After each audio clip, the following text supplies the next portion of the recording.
हाँ, तो मेरे प्यारे स्टूडेंट, एक बार फिर से आपके और हमारे महात्मा जी स्टडी 91 चैनल में स्वागत है।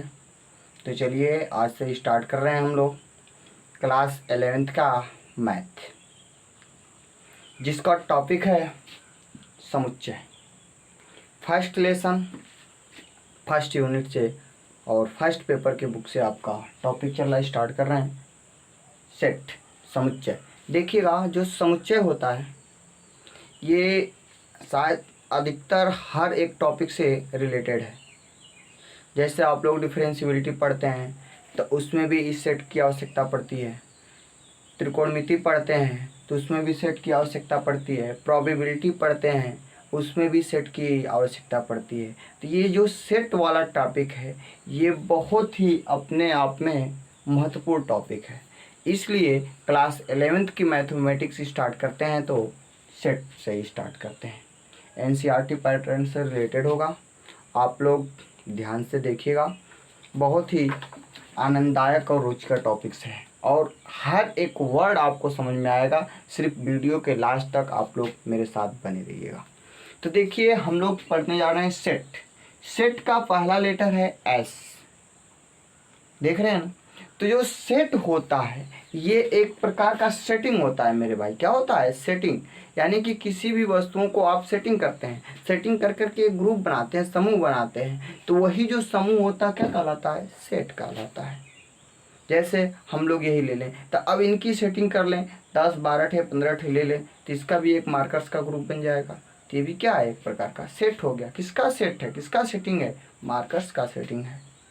इसी प्रकार से हम लोग मैथमेटिक्स में जो पढ़ते हैं, वस्तुओं के और अंकों के जो समूह होते हैं उनके बारे में जो अध्ययन करते हैं, ग्रुप बनाते हैं, संग्रह बनाते हैं, वही क्या कहलाता है? सेट कहलाता है। तो एक तरीके से आप लोग देखते हैं लाइब्रेरी में क्या है? बहुत सारे बुक रखे हैं तो भी कहते हैं ये पुस्तकों का समूह है। तो एक प्रकार को क्या है? बुक का सेट है। या आप अपने घर में पात्र में भोजन बनाते हैं, वहाँ पे भी देखते हैं अपना बर्तन का टोटल वस्तु रहती है, तो वहाँ पे भी एक समूह होता है जिसे आप लोग कहते हैं बर्तनों का समूह है। इसी तरीके से आप लोग मैथमेटिक्स में देखते हैं जो गिनती की सारी संख्याएं उनको एक समूह के अंदर रख देंगे तो उसे भी क्या कहते हैं? ये गिनती की समूह है। जैसे प्राकृतिक संख्याओं का समूह बोलते हैं, सम संख्याओं का समूह बोलते हैं, विषम संख्याओं का समूह बोलते हैं। एक प्रकार का ये क्या है? सेट है। यानी इससे हमें क्या कॉन्सेप्ट प्राप्त होता है? इससे हमें ये कॉन्सेप्ट प्राप्त होता है कि जो कलेक्शन ऑफ ऑब्जेक्ट है क्या है? एक प्रकार का सेट है। यानी वस्तुओं के संग्रह या समूह को ही हम लोग क्या कहते हैं? सेट कहते हैं। लेकिन एक छोटी सी बात आ जाती है उसमें कि वस्तुओं का जो संग्रह या समूह होगा वो कैसा होना चाहिए? उसकी प्रॉपर्टी है सुपरिभाषित होना चाहिए। क्या होना चाहिए? सुपरिभाषित, वेल डिफाइंड होना चाहिए मेरे भाई, तभी वो सेट कहलाएगा, अन्यथा वो सेट नहीं कहलाएगा। क्लियर हुआ? तो आप एक डिफिनीशन दे सकते हैं, एक डिफिनीशन आप बोल सकते हैं, set is well defined, set is well defined, set is well defined collection of object is called set. या इसको और भी बोल सकते हैं अच्छी तरीके से, well defined collection of object is called set. तो मैं इसकी डिफिनीशन लिख देता हूँ, आप लोग भी लिख लीजिएगा। Set is well defined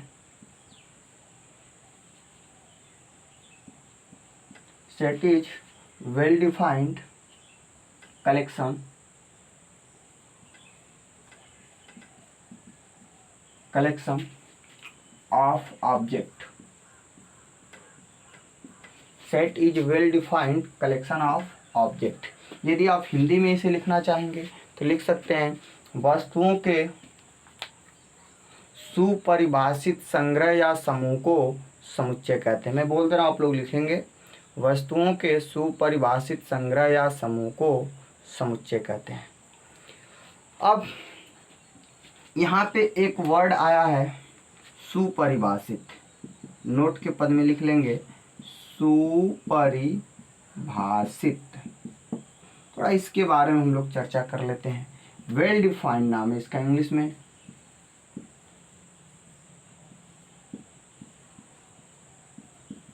well defined यानी कि वो वस्तुओं का संग्रह कैसा होना चाहिए, वेल डिफाइंड होना चाहिए, तभी वो सेट कहलाएगा, अन्यथा सेट नहीं होगा। वेल डिफाइंड का मतलब क्या है, जैसे एक एग्जाम्पल के तौर से आपको सिखाता हूँ। यदि हम कह दें कि पूरे विश्व में 5 विशेष प्रकार के गणितज्ञों का समूह, तो आप अपने दिमाग से सोचिए कि क्या मैं पूरे विश्व में 5 सर्वनिष्ठ गणितज्ञों को मैं चॉइस कर सकता हूँ? आप हम ही को मानिए कि हम गणितज्ञ हैं अच्छे, हमें भी एक चॉइस कर लिए, और दूसरे स्टूडेंट के नज़र में मैं एक अच्छा स्टूडेंट ये अध्यापक नहीं हूँ, गणितज्ञ नहीं हूँ। तो बताइए, इस प्रकार से आप 5 लोगों को विश्व में, या 10 लोगों को, या 20 लोगों, किसी भी ग्रुप में आप एक ही चीज़ को, एक ही अध्यापक को आप गणितज्ञ मान सकते हैं? नहीं मान सकते। इस प्रकार से आपको ये लॉजिक मिलता है कि ये क्या है, वेल डिफाइंड नहीं है। तो इस प्रकार के समूह जो होंगे वो सेट में नहीं आएंगे। स्पष्ट हुआ? तो इसको भी आप लिख सकते हैं, the collection should not change, the collection should not change from person to person. The collection should not the collection should not change from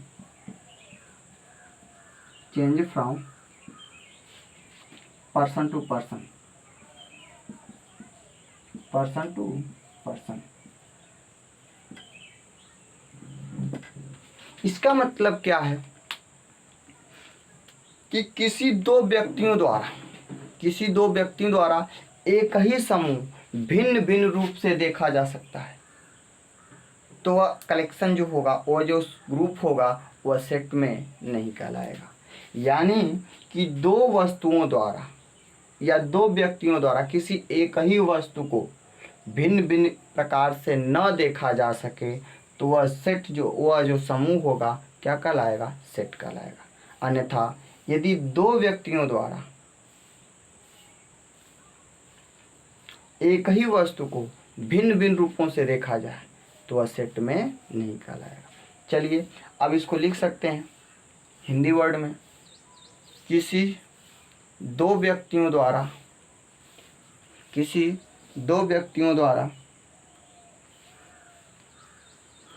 समूह भिन्न भिन्न नहीं देखा जा सकता है, सुपरिभाषित कहलाते हैं। अब चलिए थोड़ा सेट के एग्जाम्पल्स हम लोग देखते हैं। इसे मिटा दें।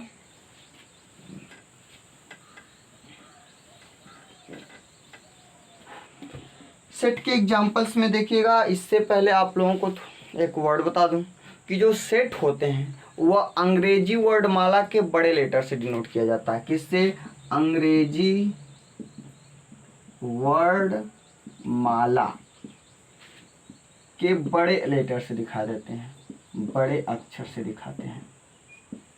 यानी जैसे में क्या होगा, capital A, capital B, capital C, capital D या जेड, एक्स, वाई, जो भी आप दिखाइए, इनको किससे दिखाएंगे? बड़े लेटर से दिखाएंगे। किसी भी सेट को आपको डिनोट करना होगा। और दूसरी बात, ये फर्स्ट पॉइंट था, और दूसरी पॉइंट की बात ये है कि जो सेट लिखते हैं, सेट बनाते हैं, उनके जो एलिमेंट्स होते हैं, अवयव, यदि अंग्रेजी वर्ड है तो उसके छोटे लेटर से डिनोट करते हैं। किससे डिनोट करते हैं? छोटे लेटर से। और उन अवयवों को एक विराम चिन्ह से अलग करते हैं। विराम चिन्ह का मतलब क्या होता है? विराम चिन्ह, इसे आप लोग अपनी भाषा में कामा बोलते हैं। कामा ऐसे ही लगाते हैं ना, कामा। तो उन अवयवों को विराम चिन्ह से अलग करते हैं। और उन सभी अवयवों को मझोले कोष्ठक के अंदर लिखते हैं, कर्ली ब्रैकेट के अंदर लिखते हैं। क्लियर? तो ये दो बातों का ध्यान रखना होगा सेट को अरेंजमेंट करने के लिए। तो देखिएगा, फॉर मैं एग्जांपल लेता हूँ।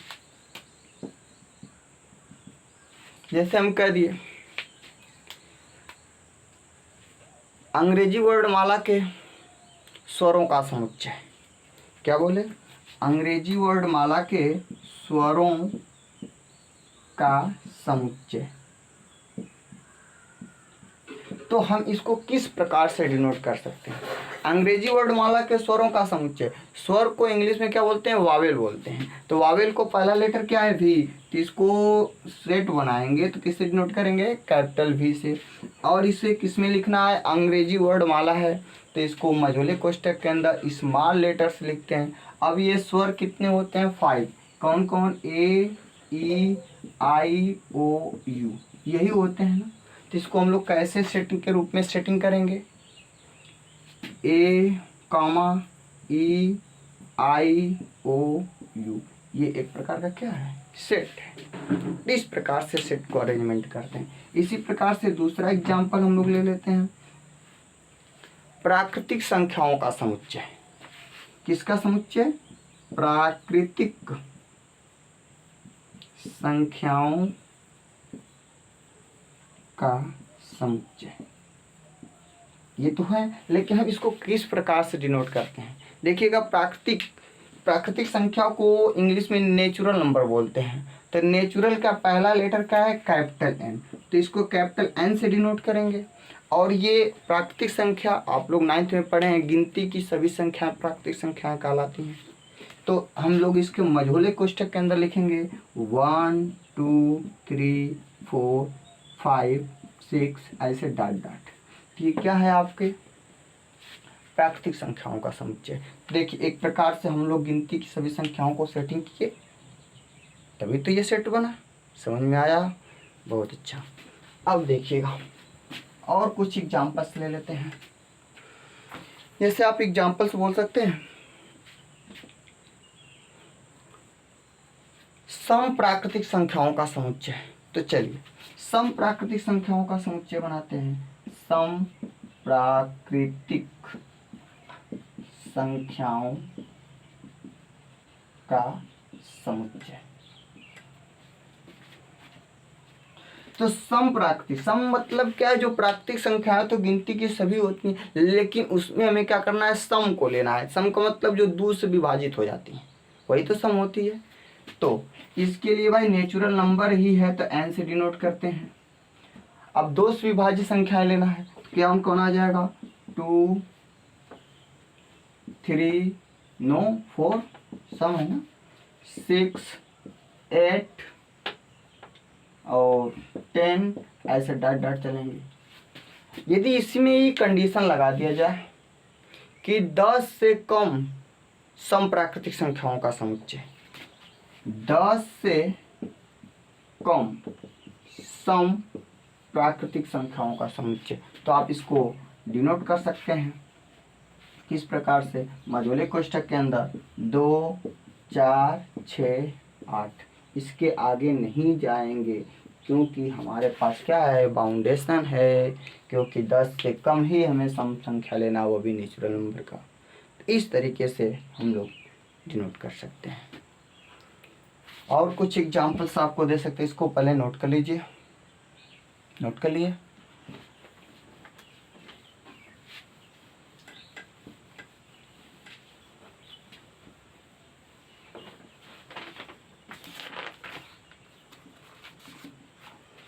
इसका और कुछ एग्जांपल ले सकते हैं, जैसे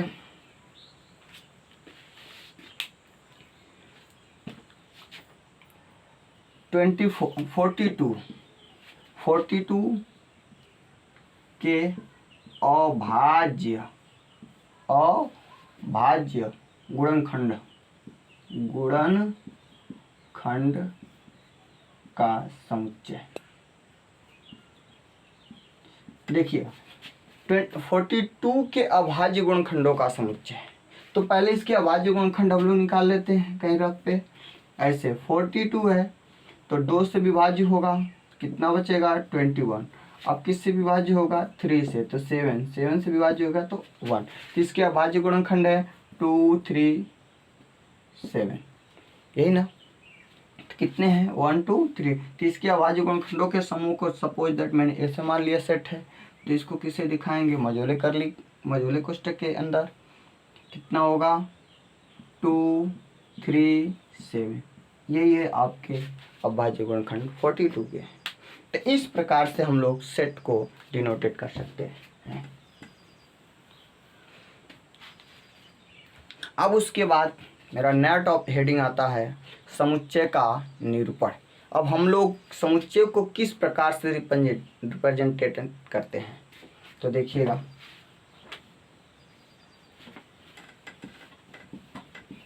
हेडिंग बनाते रहिएगा, समुच्चय का निरूपण।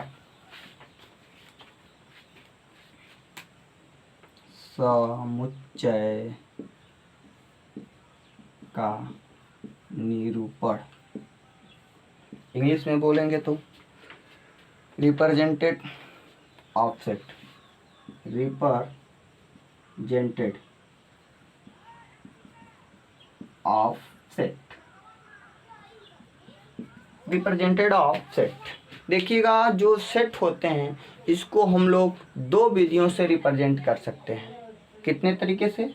2 तरीके से। तो लिख सकते हैं समुच्चय को 2 विधियों से निरूपण किया जा सकता है, जिसमें वो दोनों कौन कौन सी विधियां हैं। फर्स्ट पे है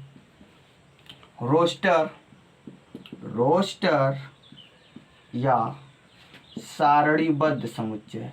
सारणीबद्ध समुच्चय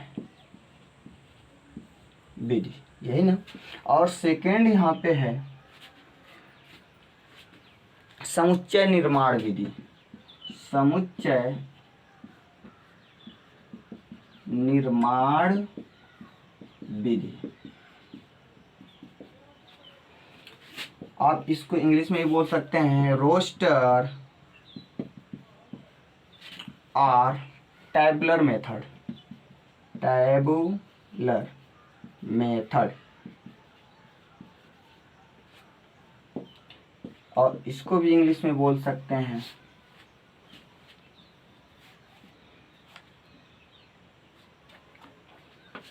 बिल्डर मेथड।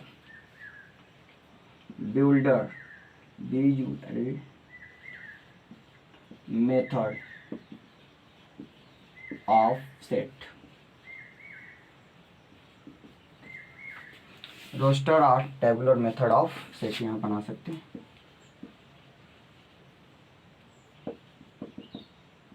चलिए, तो अब हम लोग बारी बारी से इसको पढ़ते हैं। रोस्टर या सारणीबद्ध समुच्चय क्या होता है और समुच्चय निर्माण विधि में किस प्रकार से सेट को अरेंजमेंट करते हैं। तो अब तक जितने एग्जाम्पल्स पढ़े हैं, जो भी डिनोटेड हुआ है, वो सभी के सभी किसमें थे? रोस्टर या सारणीबद्ध समुच्चय में थे। यानी आप लोग इस विधि द्वारा समुच्चय के सभी अवयवों को, इस विधि द्वारा समुच्चय के सभी अवयवों को एक मझोले कोष्ठक के अंदर कामा से अलग करके लिखते हैं। समझ में आया? इस विधि के अंतर्गत सभी अवयवों को मझोले कोष्ठक के अंदर कामा से अलग करके लिखते हैं। देखिएगा, जैसे सारे एग्जाम्पल्स में बताया गया है कि आपको एक एग्जाम्पल्स और ले लेते हैं इसका। 42 से कम अभाज्य संख्याओं का समुच्चय। 42 से कम अभाज्य संख्याओं का समुच्चय।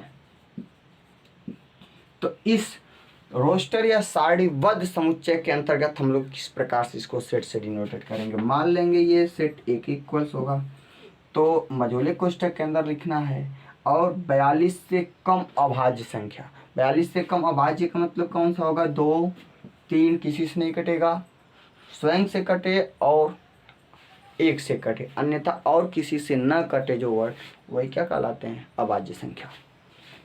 2 हो गया, 3 हो गया, 5 हो गया, 7 हो गया, 9 कट जाएगा 3 से, 11 हो गया, 13 हो गया, और सोचिए 17 हो गया, 19 हो गया, 23 हो गया, 29 हो गया, इधर में 13, 17, 19, 23 और 27 कट जाएगा, 26 भी कट जाएगा, 29, 31, 37 और एक 41 हो जाएगा, 42 से कम है। तो इस प्रकार से जो सेटिंग को अरेंजमेंट करते हैं, ये क्या कहलाती है, रोस्टर या सारणीबद्ध समुच्चय कहलाती है। और भी आपको एग्जाम्पल ले सकते हैं, विषम प्राकृतिक संख्याओं का समुच्चय, ये फर्स्ट एग्जाम्पल मानते हैं, ये सेकंड एग्जाम्पल।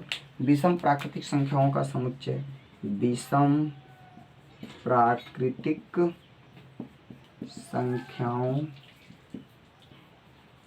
का समुच्चय कैसे अरेंजमेंट करेंगे, इसको भी मान लेते हैं, ए या बी, जो भी मानना चाहेंगे मान सकते हैं, हमने बी मान लिया। चलिए, तो इसको मझोले कोष्ठक के अंदर लिखेंगे, विषम प्राकृतिक संख्याएं, ऑड नेचुरल नंबर। तो क्या होगा, यहाँ पे डिनोट कर सकते हैं, 1 विषम है, 2 तो सम हो गया, 3, 5, 7, 9, 11, 13, ऐसे ही डाट डाट चलेगा कि कौन सा है, विषम प्राकृतिक संख्याओं का सेट है मेरे भाई। इसके कुछ और एग्जाम्पल्स ले सकते हैं, यहाँ पे लिख दे रहे हैं, अभी मिटा देंगे। SCHOOL स्कूल है, इसमें नहीं है, अभी इसको बाद में बताऊंगा। स्कूल के समुच्चय, स्कूल के अक्षरों का समुच्चय हमें बनाना होगा। तो ये स्कूल में कितने अक्षर है, 1 2 3 4 5 6 तो हैं, लेकिन ये ओ जो है डबल है, एक ही अक्षर है ना।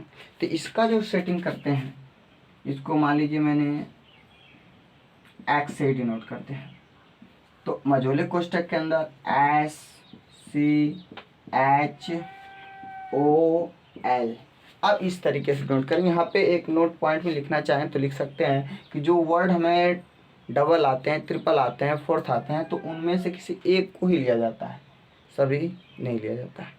तो इस प्रकार से जब इसको समुच्चय सेट बनाते हैं, एक अक्षर लिखते हैं और इसको डबल नहीं लिखते हैं। तो इस प्रकार से हम लोग इसका सेटिंग करते हैं। क्लियर हुआ। चलिए अब हम लोग चलते हैं समुच्चय निर्माण विधि में। समुच्चय निर्माण विधि क्या होती है?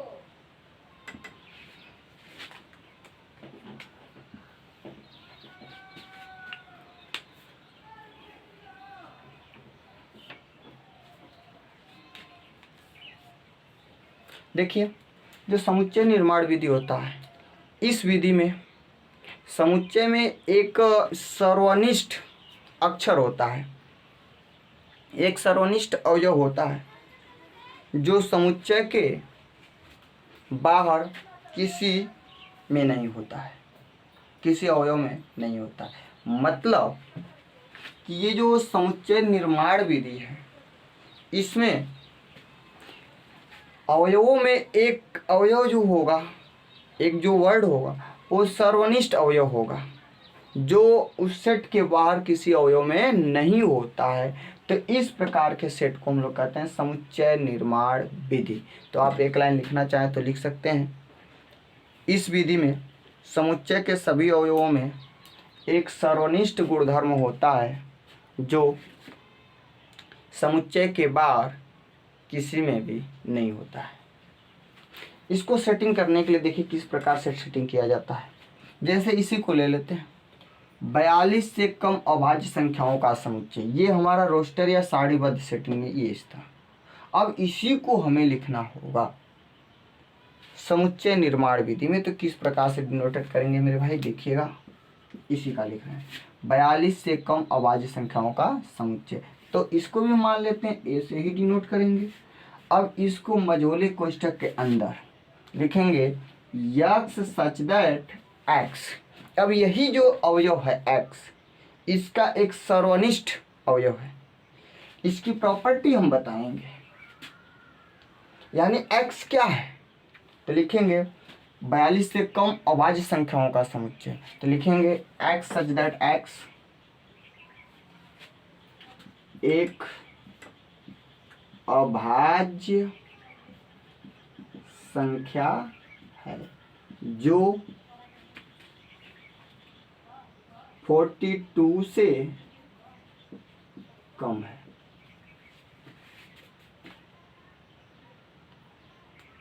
ये जो एक अभाज्य संख्या का सेट है जो 42 से क्या होगा, कम का समूह है। इस प्रकार से सेटिंग कर सकते हैं। इसी प्रकार अब आप इसको देखेंगे, ये वाला विषम प्राकृतिक संख्याओं का समुच्चय, इसका विषम प्राकृतिक संख्याओं का सेट में आप लोग रोस्टर या निर्माण विधि, रोस्टर या सारणीबद्ध विधि में लिखे हैं 1 3 5 7 8 ऐसे 9 11 13 इस प्रकार से। तो इसको अब हम लोग इसमें कैसे लिख सकते हैं, तो इसको भी डिनोट करेंगे b इज इक्वल्स टू मझोले कोष्ठक के अंदर x सच दैट x। अब x क्या, उसकी प्रॉपर्टी बताएंगे। x एक विषम प्राकृतिक संख्या है, विषम प्राकृतिक संख्या है। अब इसके कोई कंडीशंस तो नहीं है कि यहाँ तक ही रहना चाहिए। यदि इसी में दे देता कि 50 से कम विषम प्राकृतिक संख्या है, तो मुझे यहाँ पे लिखना पड़ता जो 50 से कम है। समझ में आया मेरे भाई अच्छी तरीके से? तो इसी तरीके से आप लोग समझते रहिएगा। और कुछ एग्जाम्पल्स में दे देता हूँ। अभी मैंने अगले ऊपर मैंने एक एग्जाम्पल दिए थे कि स्वरों का समुच्चय, तो आप लोगों ने स्वरों के समुच्चय को डिनोट किया था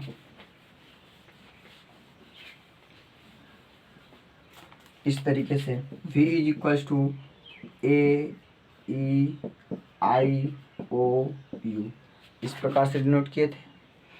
तो अब हमको इसी को दिखाना होगा समुच्चय निर्माण विधि में। तो हम लोग किस तरीके से डिनोट कर सकते हैं, V is equals to x such that x.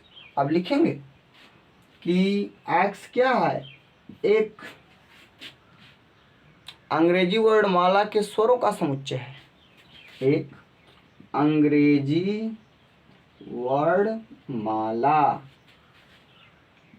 के स्वरों का समुच्चय है। ऐसे लिख लेंगे, समझ में आया?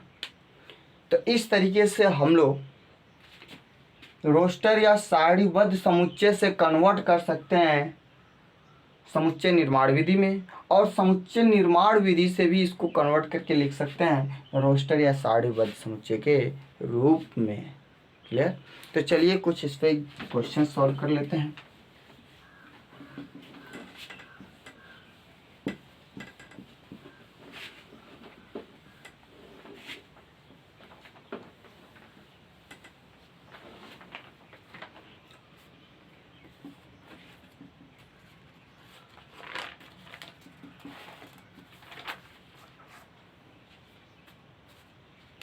क्वेश्चन है x square minus x plus 2 is equals to 0 के मानों का समुच्चय लिखिए। चलिए, तो इसके द्विघात समीकरण हैं, तो द्विघात समीकरण के कितने वैल्यू मिलते हैं, 2 वैल्यू मिलते हैं। तो इन दोनों वैल्यू को हमें क्या बताना है, सेट बताना है। तो चलिए सॉल्व करते हैं। ये एक्स स्क्वायर माइनस एक्स, 2 1 जा 2। अब इसको तो फैक्टर्स तोड़ेंगे तो 2x प्लस एक्स प्लस कितना आ जाएगा 2 इज इक्वल्स टू 0। तो सॉल्व करेंगे, x कॉमन लेंगे तो x माइनस 2 और यहाँ से प्लस 1 कॉमन लेंगे। तो गलत हो गया का, ये क्वेश्चन में फॉल्ट है, यहाँ पे प्लस और ये माइनस। तो इसे हम चेंज करेंगे तो 2x और ये क्या हो जाएगा -x और ये क्वेश्चन माइनस। अब सही है, x कॉमन लेंगे तो x + 2 और यहाँ से -1 कॉमन लिया जाएगा तो क्या बचेगा x + 2 = 0। तो x + 2 और क्या बचा यहाँ पे x - 1 = 0। अब यहाँ से सॉल्व करेंगे तो x = कितना आएगा 1 और -2। तो अब इसको सेट के रूप में डिनोट करना है तो लिखेंगे x = सेट के रूप में मझोले कोष्ठक लगाएंगे 1 और -2। इस प्रकार से हम लोग इसको सेटिंग करते हैं। कितना आसान है। इसी प्रकार से और क्वेश्चन ले सकते हैं।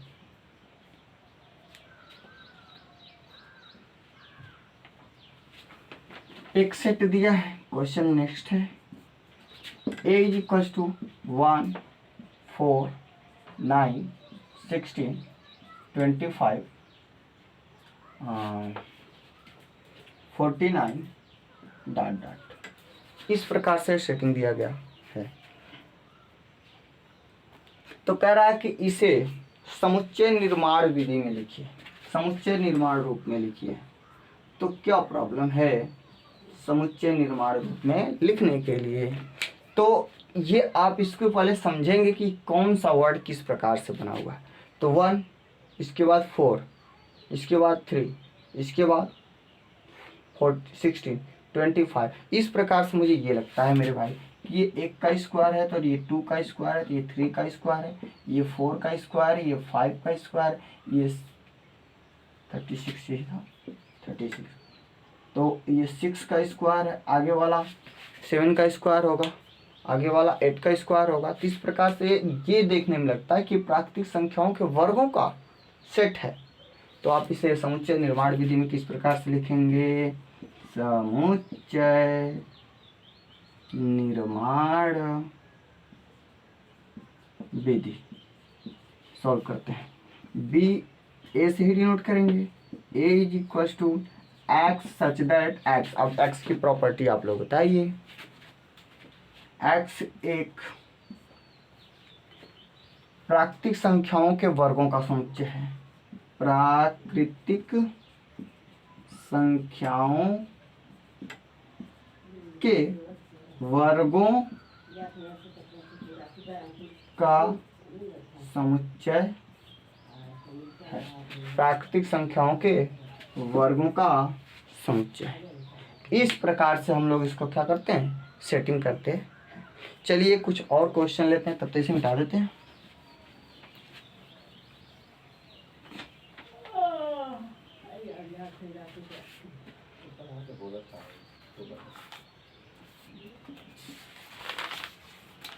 एक क्वेश्चन और बनाते हैं। मान लेंगे कोई सेट है a = 1/2 2/3 3/4 4/5 5/6 और 6/7। इस प्रकार से कोई एक सेट है। कह रहा है कि इसे समुच्चय निर्माण रूप में लिखिए। यानी ये किस रूप में है? मतलब ये आपको रोस्टर या टेबुलर फॉर्म में है। किस फॉर्म में चेंज करना है? बिल्डर फॉर्म में चेंज करना है। तो चलिए तो इसके सेट करते हैं। a = अब इस क्वेश्चन को थोड़ा समझना होगा कि ये रोस्टर फॉर्म में है तो ये किस प्रकार का ये बन रहा है। तो 1/2 अंश एक कम है हर से, इधर भी 2/3 अंश अधिक कम है हर से, कितना 1 3/4 4/5 5/6 6/7। यानी इसका मतलब ये हमें एक सीरीज प्राप्त हो रहा है n/n+1 का। यदि हम n का मान 1 ले, हाँ, लेकिन n की जो वैल्यू होगा ये नेचुरल नंबर को डिनोट करेगा। इसका मतलब देखिएगा, थोड़ा मैं बताना भूल गया था। n ये अब साइलेंट भी से पढ़ते हैं, इसे इज बिलोंग्स टू पढ़ते हैं, इज एलिमेंट्स भी पढ़ते हैं। तो आप लोग इसे बोल सकते हैं n is element, n is belongs to capital N। यानी कि स्मॉल n जो है ये किसको डिनोट करता है? ये नेचुरल नंबर को डिनोट करता है। क्लियर? तो नेचुरल नंबर में क्या आएगा? 1 2 3 4 5 6 7 ये ले सकते हैं। और वो भी कितना तक? 6 या 6 से कम, 6 से ऊपर नहीं जाना चाहिए। तो फिर से देखिएगा, यानी ये फार्मूला जो बन रहा है n/n+1 का प्रोसेस आ रहा है। 1 लेंगे तो 1/1 + 1 2 हो जाएगा, 2 लेंगे तो 2 + 1 3 और यहाँ पे 2 बन जाएगा। तो इससे लिख सकते हैं x सच दैट x 1, या ऐसे बना सकते हैं =